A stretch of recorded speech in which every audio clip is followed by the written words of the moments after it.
What's up guys? So today we're talking about Doug Brignole, and I've been asked to make this video literally dozens of times over the past year. People are asking me, is he a fraud? Is he a scammer? Is he a charlatan? Is he a genius? Is he really onto something? Well, you'll see in this video, because there's some good, but also some bad. So first of all, it is a new perspective, and I try to keep an open mind when I hear something relatively new.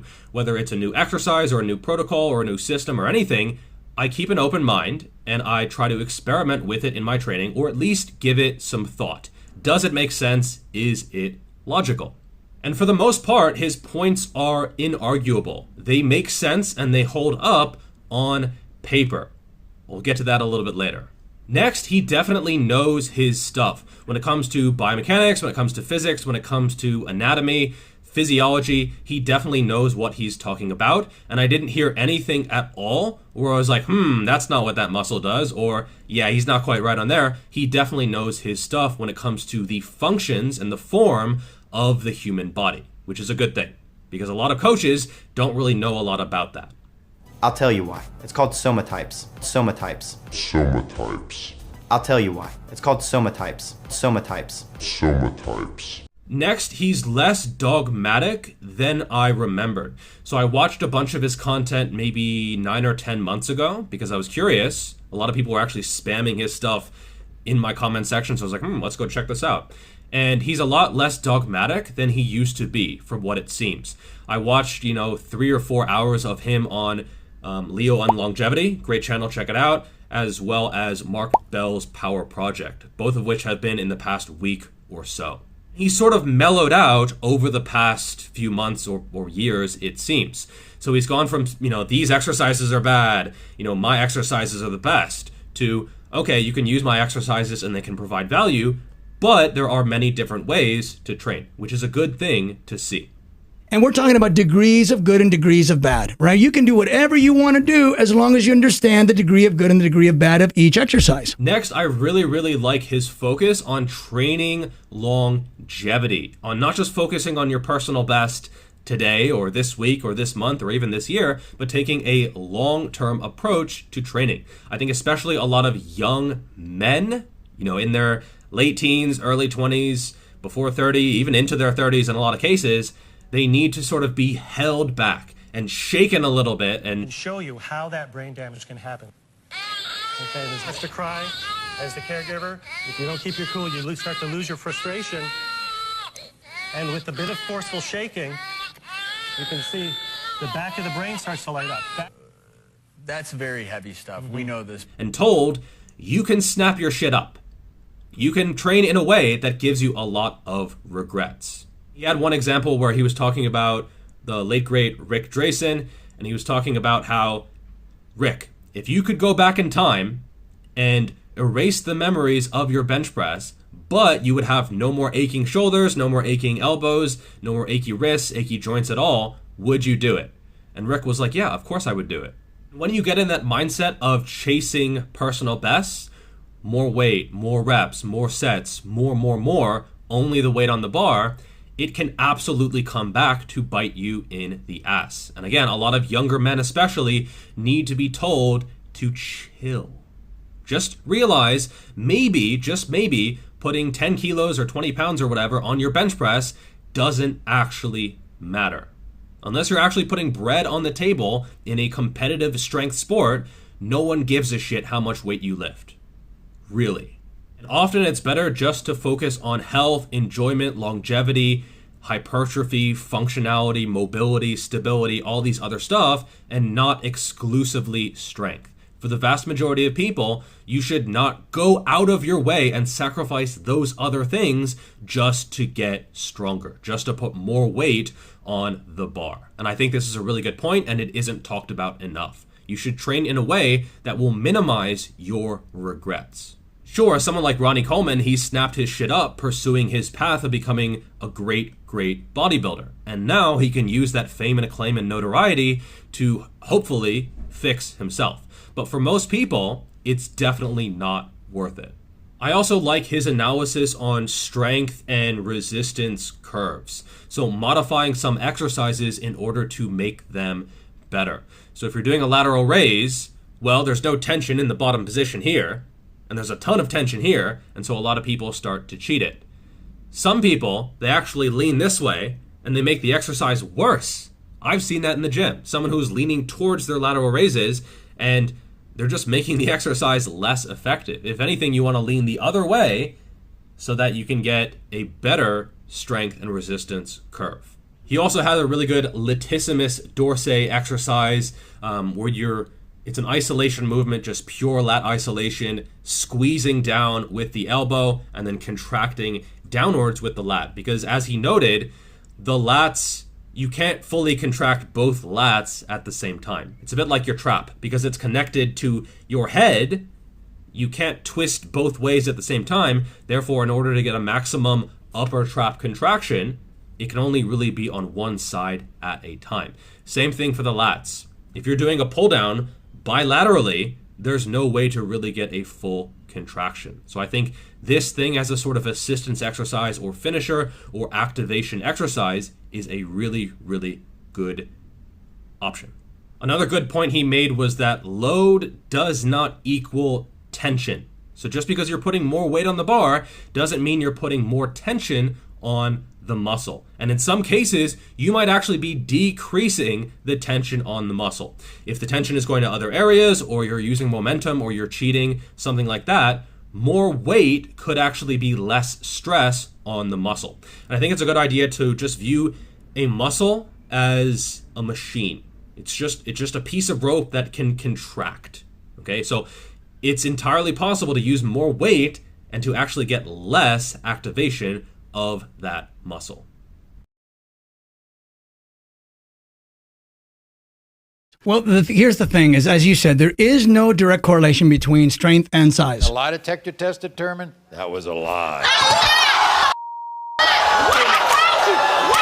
Another thing that I appreciated is that a few times in these podcasts, he said the words, "I don't know." You don't know? And I love it when someone says that because it's being honest, and not everyone knows everything. You see some people, they don't have the courage to say those words. I don't know. And I think that should be viewed as a good thing. You can't know everything, and trying to bullshit your way through a question that you don't know often can get you in trouble. So kudos to him for just saying the words, I don't know. Okay, now for the bad. Now the first one was that squats are a bad quad exercise. The first thing I would say is that squats is a terrible quadricep exercise. And I understand his logic. You're putting a lot of weight, a lot of load, a lot of potential stress on the spine. However, it is almost always well within the loads that a spine can tolerate. And if your technique is good, your odds of getting injured are pretty low. And if you do get injured, it's not necessarily the fact that it was a squat. It was either your technique or not recovering enough or too much volume or some other factor. Just because you get injured doing an exercise, it doesn't mean it's the fault of the exercise. And I understand that he's had some issues with these exercises in the past, but that doesn't mean they're bad exercises. And I think throwing them out just because you personally had a bad experience is not the way to go. And some people do exclusively squats for their quad development and develop very, very impressive, big, succulent, juicy, tender quads. You look at natural hypertrophy. His quad training, front squats, back squats, pause squats, box squats, safety bar squats, that's about it. I've never seen him do a leg extension or a sissy squat or anything like that. It is exclusively barbell squats. So they work. They fucking work. No doubt about it. They have drawbacks, they have potential issues, but if you solve those issues, which shouldn't be that hard, they work. It also makes the argument that a sissy squat puts less stress on the joints, and in terms of the spine, absolutely. But, again, it's well within the range that the spine can tolerate. Plus, the spine can actually adapt over time. People who lift weights, they have higher bone density in their vertebrae. Straight up, dog. And just because something has less weight, that doesn't mean it's less stress on a joint. A lot of people get issues from sissy squats. Even knees over toes guy, when he's talking about a sissy squat, he is very conservative with his recommendations. He says to, start light, start easy, start without that complete range of motion, and if you get any pain, stop doing it. That's because for a lot of people, they do have knee pain with this movement, despite relatively less load. During a squat, the knees are going forward, you're loading the knee, the hips are going backwards and down, you're loading the hips as well as the lower back, but it's in balance, and there's nothing wrong with a compound movement. Just because on paper, in theory, you're not loading the quads as much as you could, relatively speaking, that doesn't mean it's a bad exercise. Next, he calls the overhead press unnatural. 100%. I mean, you're right. We evolved from quadrupeds. We eventually became primates, pushing progressively downward.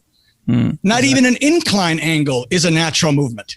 Just because a movement is natural or unnatural, that doesn't mean anything. None of his Brig 20 movements, mostly utilizing cables, are natural. You think cavemen had a cable set up in their caves and they're getting fucking jacked? No.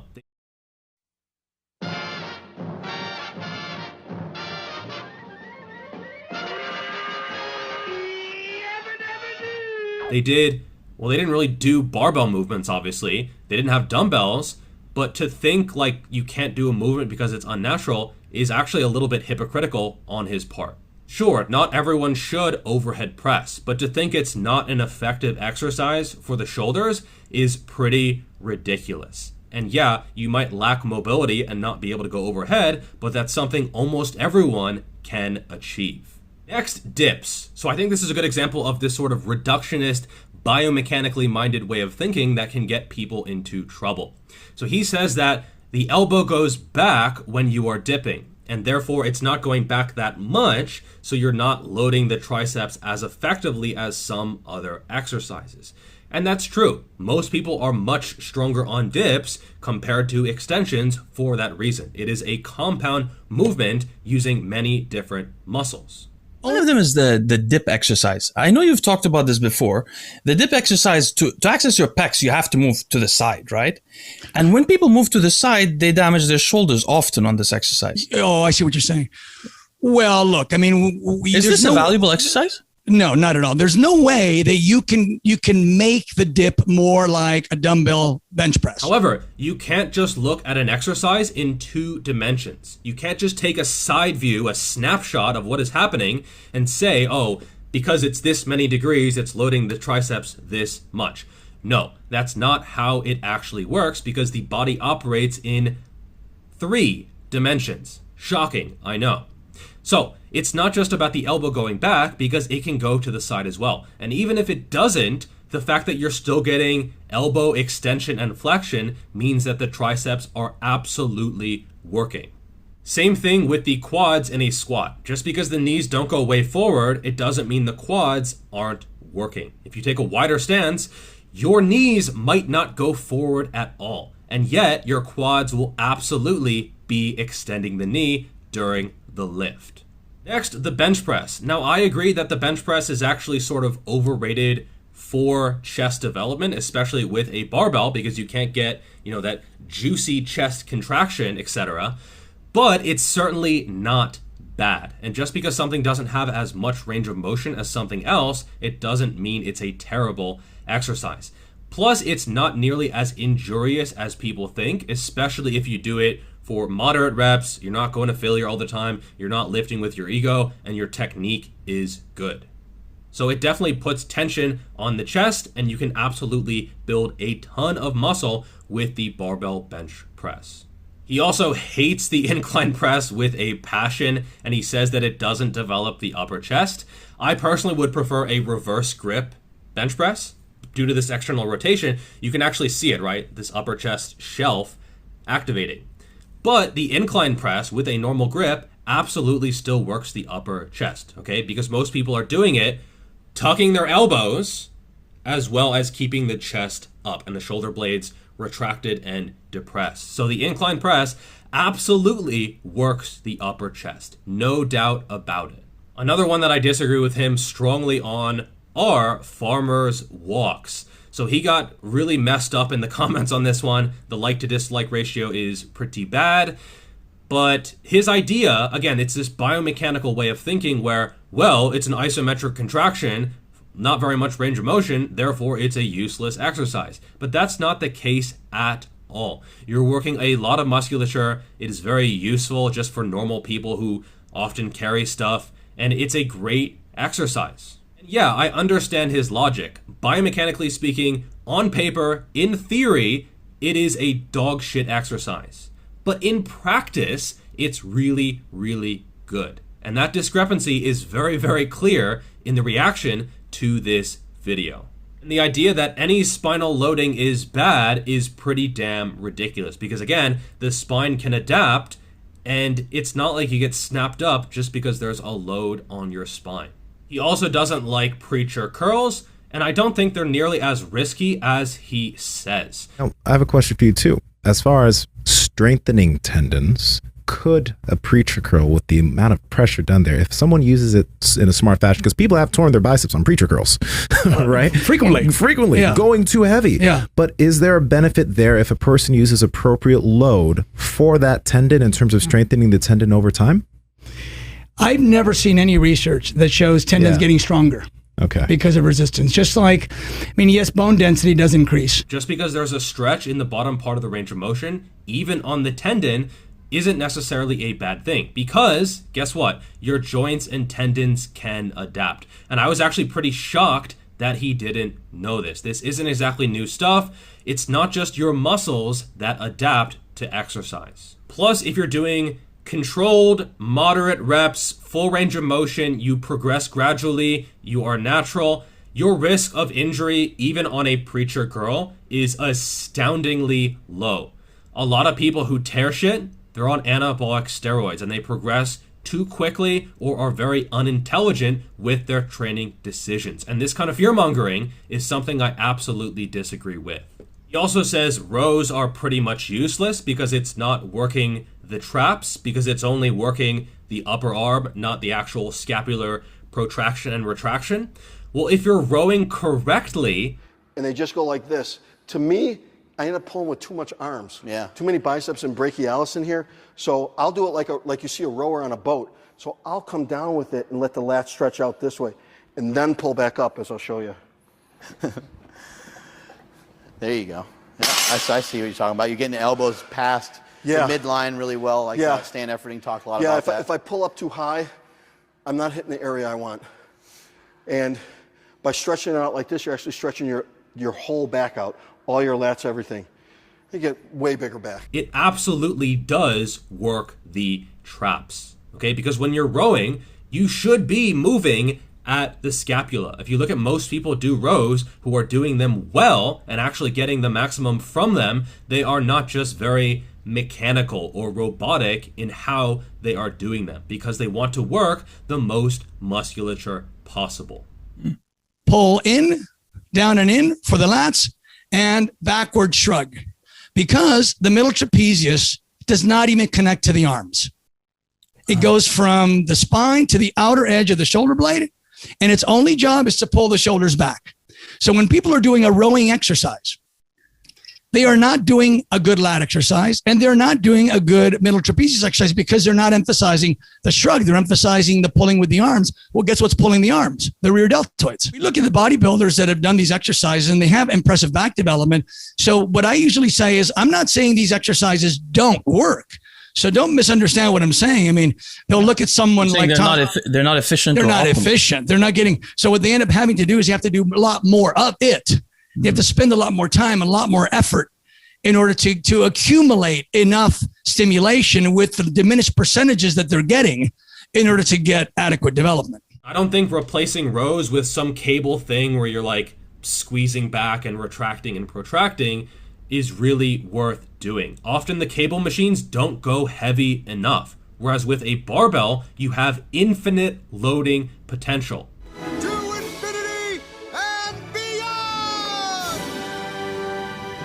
I'm not saying you should load up as much weight as, you can heft around, but it's there if you want to take it. Whereas a lot of cable machines, for me, it's 25 kilos per side. There's just no way that's enough. He also says that the glute bridge / hip thrust is not that good.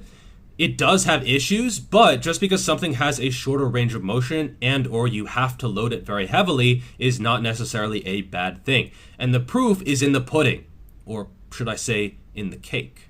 They work and they work well. Just because you have to go heavy on a movement, it doesn't mean you're ego lifting. And not everyone who lifts heavy is doing it to impress other people or to fill some hole in their soul or anything like that. Sometimes you're just lifting heavy because you enjoy it or because it's what the movement actually requires. It's not necessarily a bad thing. Proof is in the mass on the asses of the masses. He's also very, very much against deadlifting, and he said that while he usually does the Brig 20 exercises, occasionally he does some RDLs with 20 or 30 pound dumbbells. So that's very heavy stuff. We know this, but... And then he said something pretty shocking and honestly just kind of ridiculous. He said, I would never ever load up a deadlift with 200 or 300 pounds. But having said that, I would never do, a 200 pound or a 300 pound deadlift to get that feeling because I can get it with so much less. And if he had said 500, 600, 700 pounds, I'd be like, yeah, fair enough. Or even 400 pounds, it's not really something that's necessary. But for me, 200 or 300 pounds is not some kind of ridiculous amount of weight. And if you can't deadlift 200 pounds as a grown-ass man, something is wrong. I'm not saying you have to do it every day or every week or even every month, but that is some basic survival shit. And Mark Bell's reaction was pretty much the exact same reaction that I had. It was something like this. All right, okay. Get it with so much less. And I really wish that he had followed up on this and been like, a 200-pound deadlift? Really? Like, oh, we're not talking about world records here or anything like that. The thing I disagree with him is rep ranges. I found an article where he talked about doing sets of 50, 40, 30, 20, 15, 10. That was his protocol. There's nothing wrong with not going heavier than 10, but using, 25-pound dumbbells for a decline press, honestly, that's not going to get you results if you're natural for the vast majority of people. I get that you don't want to talk about TRT or the enhanced side of things, but realize that if you're natural, in all likelihood, you will not look the same with this type of system. He's also selling rather expensive courses on his website, $240, $450, $697, which seems expensive. I haven't looked at the contents, so I don't know their quality or not, but even if they are very high quality, I would say $700 for any kind of content is quite a bit. I mean, it's not like Greg Doucette coaching high, but that's still pretty high. However, his book is only $60 or $70 for a hard copy, which is pretty good, especially considering it's like 500 something pages. So I would say maybe skip the web courses or whatever and just go straight to the book. That will actually be a pretty good resource. Or perhaps, and you can get my book for $15 as well. Both good resources. All in all, he's not a charlatan by any means, and I do think for the most part his heart is in the right place, and I do think you can incorporate these exercises into your training and get benefit from them, but I would never ever recommend doing only isolation exercises or primarily isolation exercises in order to get big, in order to build muscle, or in order to be functional or athletic or anything like that. To his credit, he doesn't claim like these are going to make you more athletic. He doesn't claim athletes should train like this. This is basically how to train for hypertrophy if you are older and more beaten up. And I think if you're younger, just thinking about these things is useful and important.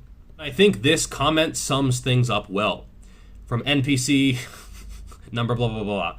Mr. Brignole makes some excellent points if you're older, risk-averse, and bodybuilding oriented. If you're into real-life useful strength and athletic function, look elsewhere. And to his credit, that's exactly what he was saying. So that's all for this video. Like, subscribe, share, notifications on, all that good shit. And I will see you in the next video. Peace.